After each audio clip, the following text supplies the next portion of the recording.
शहरु रमज़ान अल्लज़ी उन्ज़िल फ़ीहिल क़ुरआन हुदन लिन्नासि व बय्यिनातिम मिनल हुदा वल फ़ुरक़ान। ईद की सुन्नतें जो मैं आपके सामने बयान कर रहा हूँ, उसमें मेरी तरफ से एक ईमान की रोशनी में सबसे पहली सुन्नत यह है कि हम और आप क्या करेंगे, रमज़ानुल मुबारक का आखिरी रोज़ा, चाहे वो 29 का हो चाहे वो 30 का हो, हम ज़ाये नहीं करेंगे। क्योंकि हमने देखा है रमज़ानुल मुबारक में जो आखिरी रोज़ा होता है ना, सिर्फ हम और आप रोज़ा रखते हैं बस, उसके अलावा मुकम्मल दिन दूसरी तैयारियों में लगे हुए रहते हैं। ना अल्लाह की इबादत, ना जिक्र, ना तिलावत, ना ही फिक्र, ना तस्बीह व तहलील, ना सदका खैरात, बल्कि सिर्फ एक फिक्र लगी हुई रहती है कि हम ईद की तैयारी कैसे करें, हम कौन कौन सा प्लान बनाएं, कहाँ कहाँ जाएंगे, किससे किससे मिलेंगे। भाई ईद का दिन है उसके लिए। तो सबसे पहली सुन्नत यही है। क्या है पहली सुन्नत? कि हम आखिरी रोज़ा बिल्कुल ऐसे ही गुजारेंगे जैसा कि हमने जोश के साथ पहला रोज़ा गुजारा है, जर्रा बराबर भी फर्क नहीं होना चाहिए। और दूसरी सुन्नत है कि जब शव्वाल का चांद नजर आए तो हमें दो काम करना है। पहला काम, शव्वाल का चांद जैसे ही हम देखते हैं हमें दुआ पढ़ना है। चांद देखने की दुआ, चांद देखने की दुआ अक्सर लोग नहीं पढ़ते हैं। चांद की मुबारकबादी तो देते हैं, लेकिन दुआ भी तो पढ़ना चाहिए ना। तो दूसरी सुन्नत यह है कि हम चांद देखने की दुआ पढ़ें।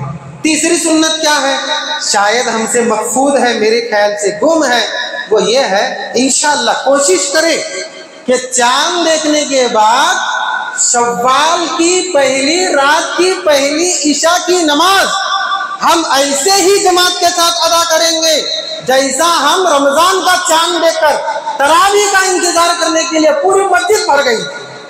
लेकिन नहीं होता है वैसा। जैसे ही शव्वाल का चांद नजर आता है ना, ऐसा गायब हो जाते हैं, नाराज नहीं होना जैसा गधे के सिर से सिंह। भाई मस्जिद के जिम्मेदार परेशान हो जाते हैं रमजान का चांद नजर आने के बाद।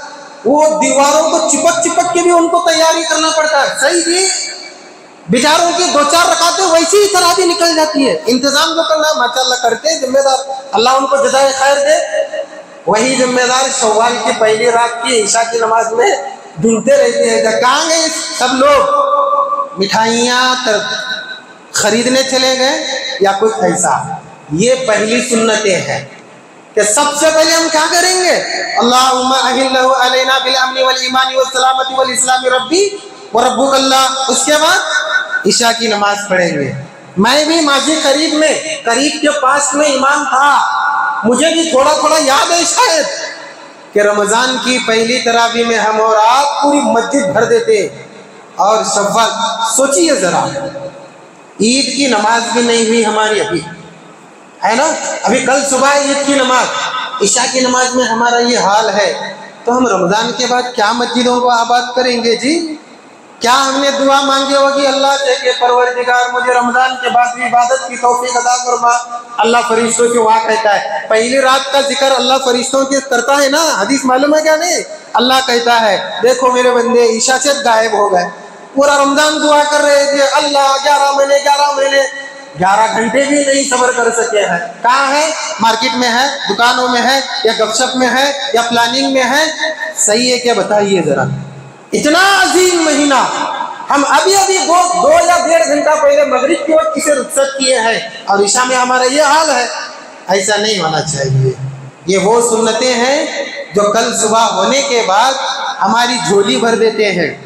वरना याद रखिए, ईशा से गायब, आखिरी रोजे में लापरवाही।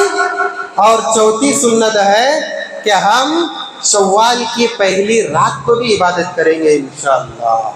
शव्वाल की पहली रात तो इतनी लापरवाही में गुजरती है हमारी, हम सब जानते हैं। आप यूँ समझिए कि मैं सिर्फ रिवीजन कर रहा हूं आपके सामने, जिसे तज़कीर कहते हैं। तज़कीर का माना होता है वो बातें जो पहले से आपको मालूम है लेकिन जरा उसे भूले हुए हैं, जरा उससे दूर है तो उसे दोबारा याद, इसे तज़कीर कहते हैं। कई लोग हैं जो शव्वाल की पहली रात, कल सुबह ईद को जाना है, ना दुआ करते हैं ना नवाफिल की पाबंदी करते हैं। आपको मालूम है अल्लाह तबारक व तआला शव्वाल की पहली रात को फरिश्तों के सामने उन बंदों के लिए तारीफ करता है जो बंदे पूरा महीना अल्लाह की इबादत की है, पूरा महीना अल्लाह के नाम किए हैं। और यहाँ देखिए जैन मौलाना का जिक्र हो रहा है, लेकिन जैन मौलाना कहाँ है? आखिरी रात में, पहली रात में शव्वाल की बिल्कुल लापरवाह है, या सोए पड़े हैं या मार्केट में है। नहीं होना चाहिए ऐसा। होना अच्छा है क्या कि अगर हम रात में लापरवाही बरते और हमारी सुबह झोली खाली रहे? कौन चाहता है जी, बताइए जरा। मैं अगर किसी के पास जाकर, भाई के पास, हमारे अशरफ भाई के पास जाकर बोलूं कि भाई मुझे 10,000 की जरूरत है, लेकिन वहां से मैं खाली हाथ लौटूं, तो मेरे से बड़ा बदनसीब कोई नहीं है। उन्होंने अगर लौटाया है तो उसकी वजह कुछ ना कुछ होगी। अगर वो वजह ईद के दिन की झोली भरने में हो गए, कितने बदनसीब होंगे हम। नहीं होगा ना इंशाअल्लाह। सबसे पहले तो आखिरी रोजे का ख्याल, दूसरा चांद देखने के बाद चांद देखने की दुआ, वो मुबारकबादियां देना तो सुन्नत से साबित नहीं है, हम सुन्नत वाला अमल करते हैं। तीसरा क्या है? ईशा की नमाज पढ़ेंगे ना इंशाअल्लाह। मैं तो यहाँ को देखूंगा नहीं, लेकिन जिम्मेदार देखेंगे, कोई देखे या ना देखे, अल्लाह जरूर देखेगा इंशाअल्लाह। वादा कर रहे थे जुम्मतुल विदा में, अलविदाई जुमा में। खैर ये बोलना भी सही नहीं है। चौथा काम, चौथी सुन्नत क्या है ईद की? क्या हम शव्वाल की पहली रात को अल्लाह का जिक्र करेंगे इंशाअल्लाह, जरूर करना चाहिए। पांचवी सुन्नत क्या है? अब आप सोच रहे होंगे कि अब मैं ईद के दिन की तरफ आ रहा हूँ। अभी नहीं, अभी बाकी है।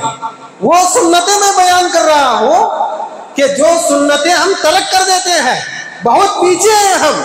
पांचवी सुन्नत क्या है? ईद के दिन की फजर की नमाज हमारी जमात के साथ होनी चाहिए। होनी चाहिए क्या नहीं होनी चाहिए? ईद की नमाज हम कब पढ़ेंगे? जमात के साथ, वक्त मुकर्ररा पर। अगर 5:20 को जमात रमजान में हो रही थी तो हम 5:20 को मस्जिद में हाजिर रहेंगे। अच्छा, फजर की नमाज का हुक्म क्या है? कौन बोलेंगे? मैं ही बताऊंगा। फजर की नमाज फर्ज है। फर्ज है ना? इस्लाम के 5 अरकान में से एक रुकन फजर की नमाज है क्या नहीं? अच्छा, ईद की नमाज क्या है? सुन्नत मुअक्किदा है जी। आपको मालूम है ना, अहले इल्म कहते हैं हदीस की रोशनी में अगर कोई इंसान ईद की नमाज नहीं पढ़ सका किसी वजह से, तो वो 4 रकात या 2 रकात पढ़ ले, उसके लिए काफी है। मतलब ईद की नमाज और फजर की नमाज में जमीन आसमान का फर्क है। और हम हैं कि फजर की नमाज में गायब, ईद की नमाज में पहली सफ में। नहीं, बेकार है जी। वो खुशबू लगा के जाओ, वो नए कपड़े पहन के जाओ, वो 2-2 लाख का इतर लगा के जाओ। डोंट वरी, अल्लाह को कोई परवाह नहीं है। फजर ही नहीं पढ़े तुम, तो फजर की नमाज पढ़ना ये ईद की सुन्नतों में 5वीं सुन्नत है।